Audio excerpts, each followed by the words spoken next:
paz do Senhor, amém, irmãos? Vamos fazer uma oração de gratidão ao Senhor pelo privilégio de aqui estarmos. Põe a mão à altura do seu peito assim e oremos ao Senhor. Senhor, muito obrigado. Obrigado por nos dar, ó Deus, a condição, a saúde, ó Deus, também a motivação para estarmos no templo aqui esta noite, na segunda celebração da nossa igreja ao Senhor, e louvamos a Ti, Senhor, porque temos sempre vasilhas dispostas para que o Senhor possa nos encher de bênçãos. Fala conosco, usa a Tua palavra, estamos disponíveis para ouvir o Senhor essa noite, em nome de Jesus, amém. Vamos abrir a Bíblia então, queridos, na carta do apóstolo Paulo a Tito, capítulo é o 2, e nós vamos ler dos versos 11 a 15.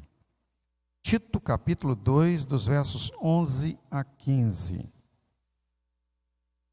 Nós estamos dirigindo as nossas ministrações durante o ano de 2023, pautado no prisma da graça.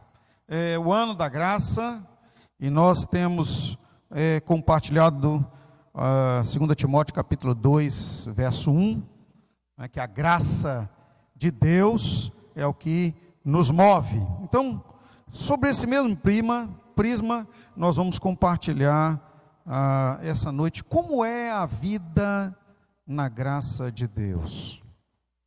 Diz assim as Escrituras: porquanto a graça de Deus se manifestou salvadora para todas as pessoas. Ela nos orienta a renunciar à impiedade e às paixões mundanas e a viver de maneira sensata, justa e piedosa nessa presente era, enquanto aguardamos a bendita esperança, o glorioso retorno de nosso grande Deus e Salvador Jesus Cristo. Ele que se entregou a si mesmo por nós, para nos remir de toda maldade e purificar para si um povo todo seu, consagrado às boas obras. Prega estas instruções, encoraja e repreenda com toda autoridade. Ninguém te despreze. Amém. Podem tomar assento, amados. A graça, quando falamos de Deus, a graça inefável de Deus, ela é dispensada ao ser humano, mesmo não merecendo. A graça foi o favor que Deus fez a nós, um presente que Ele dispensou, enquanto ninguém iria nos acolher. A graça, ela nos propicia o livramento da condenação do pecado, que é a morte. O Senhor foi à cruz, em nosso lugar, derramou lá o sangue, porque era exigido da justiça de Deus, que o pecado só seria anulado por derramamento de sangue, e Ele derramou o seu sangue por nós.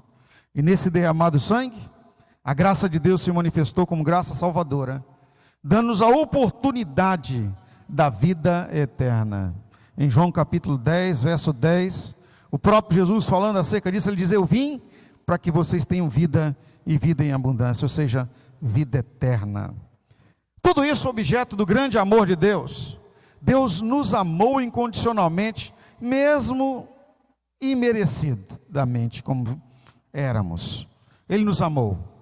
E por isso, João capítulo 3, verso 16, fala que Ele amou a humanidade de uma maneira tão grande, que Ele se deu, para que todo aquele que nele crê, não morra, mas tenha a vida eterna. Então, eu quero trazer aqui para nós alguns destaques desta vida na graça. Primeiro eu quero salientar que o apóstolo Paulo fala a Tito que a vida na graça é uma vida orientada.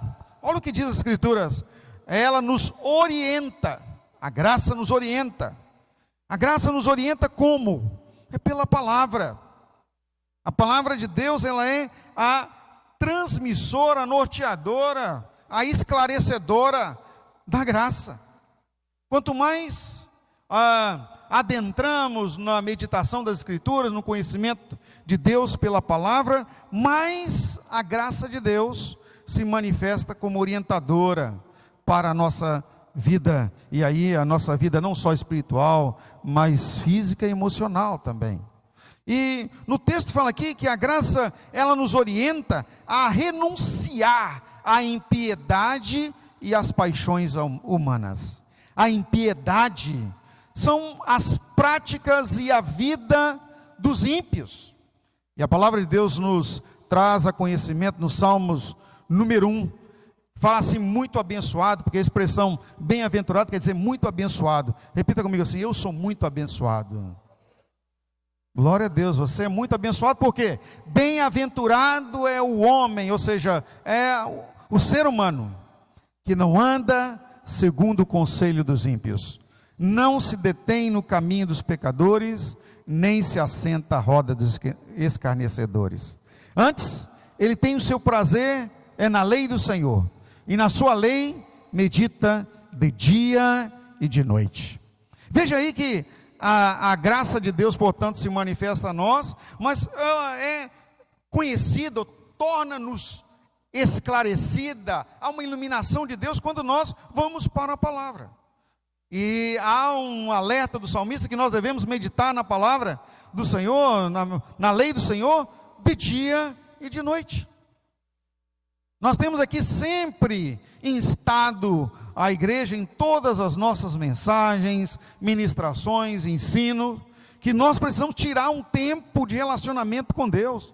E queridos, por que falamos tanto nisso?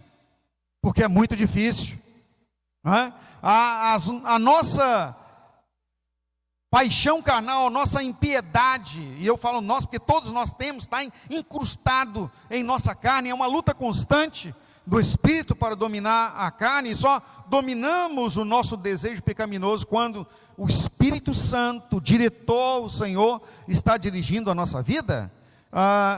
Não achamos tempo para tirar o que nós chamamos de tempo sozinhos com Deus, ou tempo a sós com Deus, aquela sigla que tanto nós falamos aqui, TSD. Alguns podem conhecer por devocional, meditação, mas na verdade é um tempo que você separa exclusivo para o Senhor, para dedicar as Escrituras, a dar ao Senhor uma adoração própria, exclusiva, a dispensar o tempo que Ele merece, de relacionamento, intimidade com Ele. Como é difícil tirarmos esse tempo a sós com Deus. Se for perguntar aqui, essa noite, até para o nosso auditório, que é menor um pouco que da manhã, nós vamos ver que alguns não conseguiram, e não estão conseguindo. Porque tem muito serviço, porque eu estou cansado, porque aconteceu aquilo, porque chegou uma visita, porque o celular chamou. Mas a verdade é que nós, em muitas vezes, não priorizamos, e buscar ao Senhor é prioridade, até porque ela é quem nos ilumina, as Escrituras é quem nos ilumina, nos ajuda a vencer. Lâmpada para os meus pés é a tua palavra, e luz para os meus caminhos, não é? Como diz lá o Salmo 119, verso 105, é orientação para as decisões. A graça, então, ela nos orienta à renúncia. E renunciar, queridos, quer dizer deixar de lado, é se afastar, é não mais trazer para si. E olha que lá no Salmo de número 1, fala do resultado daquele que medita na lei do Senhor de dia e de noite. Olha o que as Escrituras dizem: ele será como árvore plantada junto a ribeiros de águas, a qual dá o seu fruto na estação própria, e nem as folhas caem. E encerra assim para os renunciadores, para aqueles que são os filhos das bem-aventuranças, não é? As folhas não caem, tudo quanto fizer prosperará. Você quer prosperidade em 100% do que você faz? Amém? Então, você precisa estar firmado na lei do Senhor, buscando conhecer mais a graça divina. Veja, quem fala que como uma árvore plantada junto a ribeiros de água, é árvore forte, ela tem facilidade para buscar os seus nutrientes, para estar próximo à fonte de sua subsistência. E como as Escrituras narram também lá no livro do profeta Isaías, e exemplifica a vida do Filho de Deus saudável como carvalho de justiça. O carvalho é a árvore mais forte, é a madeira mais forte da terra, não é? Carvalho é o que o Senhor chama aquele que medita na sua lei de dia e de noite. Então, qual renunciar? Quer dizer, deixar de lado as impiedades. Eu acho interessante que tem aqui impiedades e paixões mundanas. As paixões mundanas é aquilo que nos atrai no mundo. Em 1 João capítulo 2, verso 15, é um alerta de Deus para nós: não ameis o mundo, nem as coisas que no mundo há, pois se alguém ama o mundo, o amor do Pai não está nele. E nós temos que ter muito cuidado em relação a isso, porque a amizade com o mundo, ou seja, o amor às coisas mundanas, se constitui inimizade contra Deus. E ai daquele que se faz inimigo de Deus. Inimizade contra Deus não é uma boa pedida para nós. Não é? É muito pior do que você ter o inimigo como seu opositor, porque o inimigo pode ser vencido no nome de Jesus, mas quem é que vai vencer o Senhor? Quem pode impedir a Deus de agir? Ninguém pode. Então, nós temos que cuidar para não nos tornar inimigos da graça de Deus.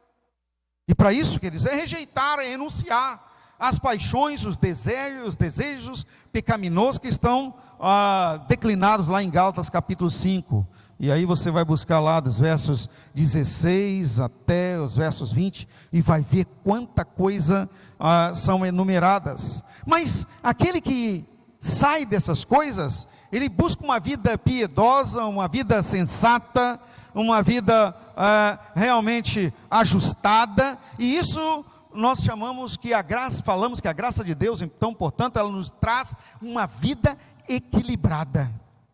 E o equilíbrio só é alcançado em nossa vida não porque nós somos capazes, não porque eu sou bonzinho ou você é melhor do que você até mesmo imagina. Não, é porque o Espírito Santo, que é o produtor do equilíbrio, está em nossa vida. Diga assim: glória a Deus, pois o Espírito Santo habita em mim. Amém, irmãos? Gálatas capítulo 5, verso 22, a palavra de Deus fala lá que das atribuições ali, uma das produções do Espírito Santo em nossa vida é o domínio próprio, que é equilíbrio. Outras traduções vai dizer moderação, né? Então, temperança. Veja isso, é o Espírito Santo, não nós. Tanto que as Escrituras dizem que é fruto do Espírito, não é seu fruto. Nós não somos capazes de sermos equilibrados, ao contrário, perdemos a paciência com facilidade, né? Nos desequilibramos facilmente, mas quando estamos na direção do Espírito Santo, Ele que nos dirige, enquanto a graça do Senhor nos orienta, Ele quem dá a direção, Ele é o governo da nossa vida, nós estamos bem. Isso vai trazer equilíbrio nos negócios, equilíbrio nos relacionamentos, equilíbrio na família, na produção. Enquanto estamos equilibrados, que tudo vai bem.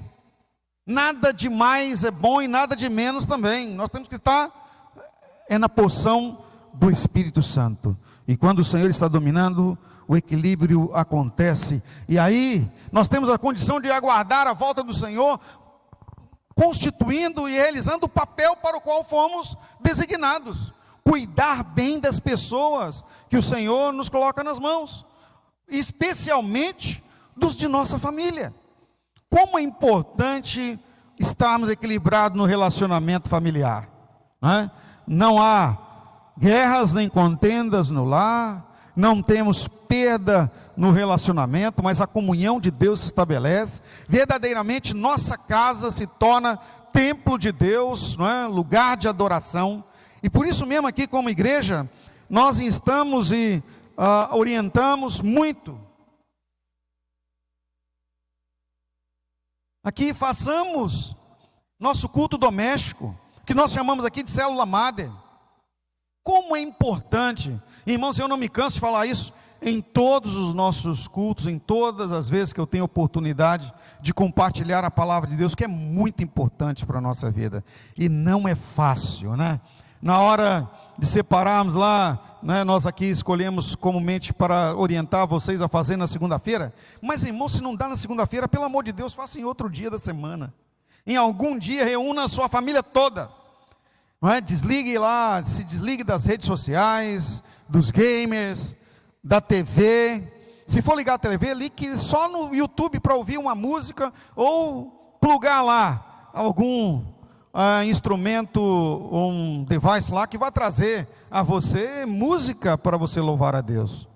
Mas é um tempo dedicado ao Senhor, em comunhão com você, Deus, sua família, para que o Espírito Santo traga equilíbrio no lar. A nossa casa se torna templo, lugar de adoração ao Senhor. Como é importante, irmãos, e não é fácil mesmo, né? Na hora da célula madre, lá em casa então, não é até um negócio engraçado, a Thalita dorme mais cedo, a gente tem que ficar naquela briga, a gente fica com sono, pesaroso, só porque é segunda-feira, mas segunda-feira é o primeiro dia da semana, era para a gente estar, né, descansados do sábado e domingo, mas irmãos, como é difícil separar um tempo para a nossa célula amada, nosso culto doméstico. Sabe por quê? Porque é importante, porque o Espírito Santo fala dentro do seu lar, pela palavra, e muito disso, o diabo é contrário.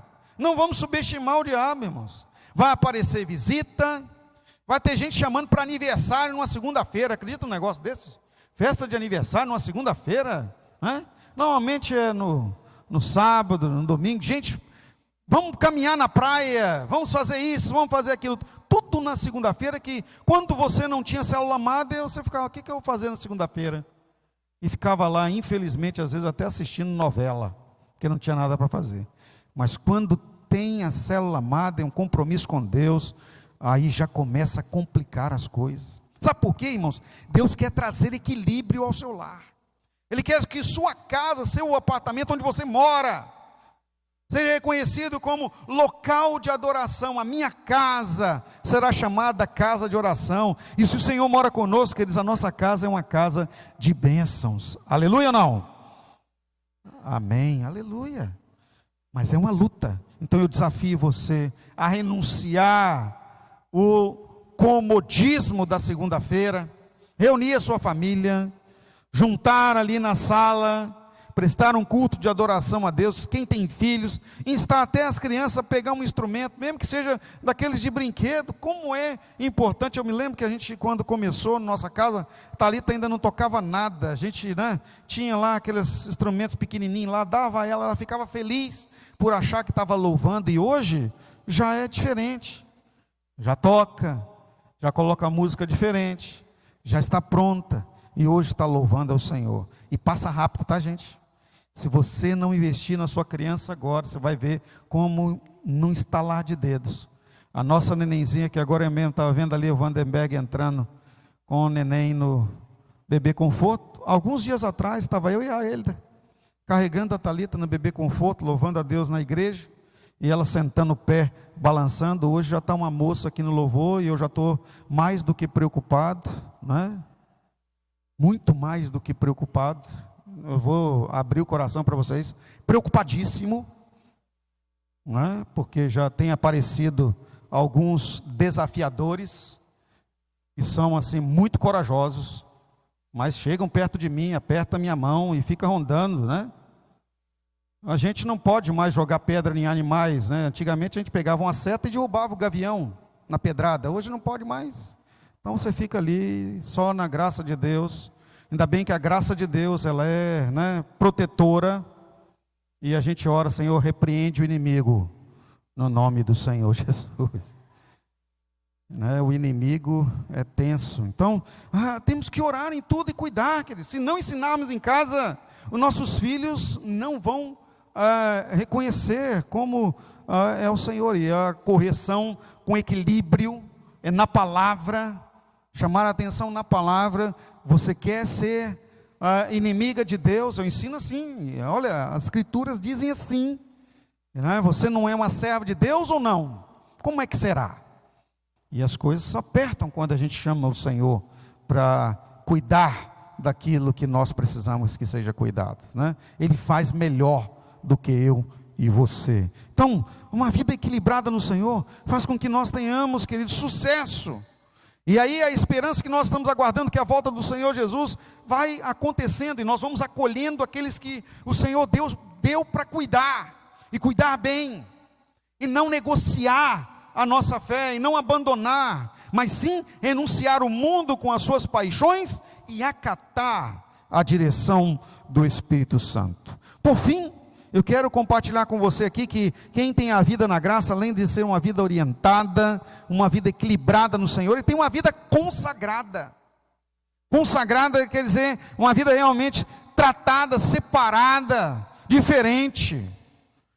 Aquele que foge das coisas e das paixões do mundo, não é? Ele busca a purificação longe da maldade. E, irmãos, nós estamos cercados de violência, de iniquidade, de maldade nesse tempo. Como nos manter isentos? Só mesmo pela graça de Deus. E precisamos buscar sempre o acolhimento da graça divina. E por isso, uma vida consagrada, queridos, é uma vida de instrução no Senhor. Nós precisamos estar bem focados nas Escrituras. Volto a reiterar aqui o que no início eu compartilhei com os irmãos. A consagração é uma vida de oração, é uma vida na palavra, também tem jejuns, mas especialmente, irmãos, é privilegiar estar na comunhão dos filhos de Deus, na comunhão com a igreja, não perder os cultos, a celebração, onde nós somos motivados, somos tratados pelo Espírito, somos instruídos na palavra. Então agora há pouco aqui fomos noticiados que teremos de volta a nossa escola ministerial em março, 9 horas da manhã. Você precisa vir, que é o que nós chamamos de escola bíblica, onde você vai aprender a palavra. Como é importante dedicarmos ao Senhor. Nós temos 6 dias para fazer o que a gente quiser, não é? Lógico, sobre a orientação do Espírito Santo, mas temos liberdade. Mas o seu domingo, temos escolhido como filhos de Deus para dedicar ao Senhor. Mas é interessante como somos tentados a pegar aquele dia que orientamos para ser do Senhor e darmos ao desejo carnal, e aí não buscamos a consagração. Sempre tem uma coisinha, eu estou cansado, eu estou cansada, tem isso, tem aquilo outro. Meus amados, nós temos que ter a prioridade como o reino de Deus. Mateus capítulo 6, verso 33, diz lá: mas buscai em primeiro lugar o reino de Deus e a sua justiça, e as demais coisas vos serão acrescentadas. Se nós não fizermos assim, não colocarmos a prioridade à família de Deus, o reino de Deus, não é? Mas qual é a motivação? Qual é o intento então de que Deus venha nos levar para estar com Ele, se a gente não quer estar com Ele? Salmo 84, eu abri a mensagem da manhã citando esse texto, fala lá que o nosso prazer é estar na casa do Senhor, é o meu amor a estar na presença de Deus, são amáveis os acontecimentos da casa do Senhor. É melhor estar um dia do que 1000 em outro lugar. Mas se isso não acontece, para que você tem intenção de ir para o céu? Se o lugar onde Deus fala com você, aonde você tem comunhão com a igreja, ou seja, com a família espiritual, você não tem prazer de estar.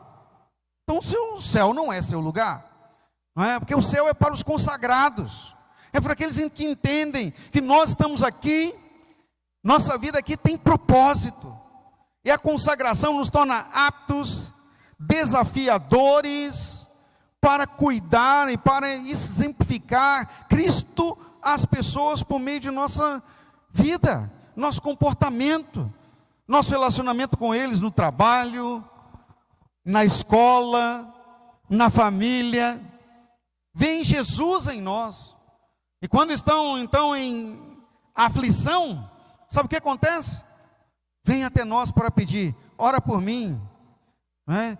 Eu tenho pessoas na minha família que sabem que, né, meus irmãos, alguns deles, que eu sou pastor, me evitam. Mas quando a coisa pega para eles, sabe o que acontece? Pede oração, né?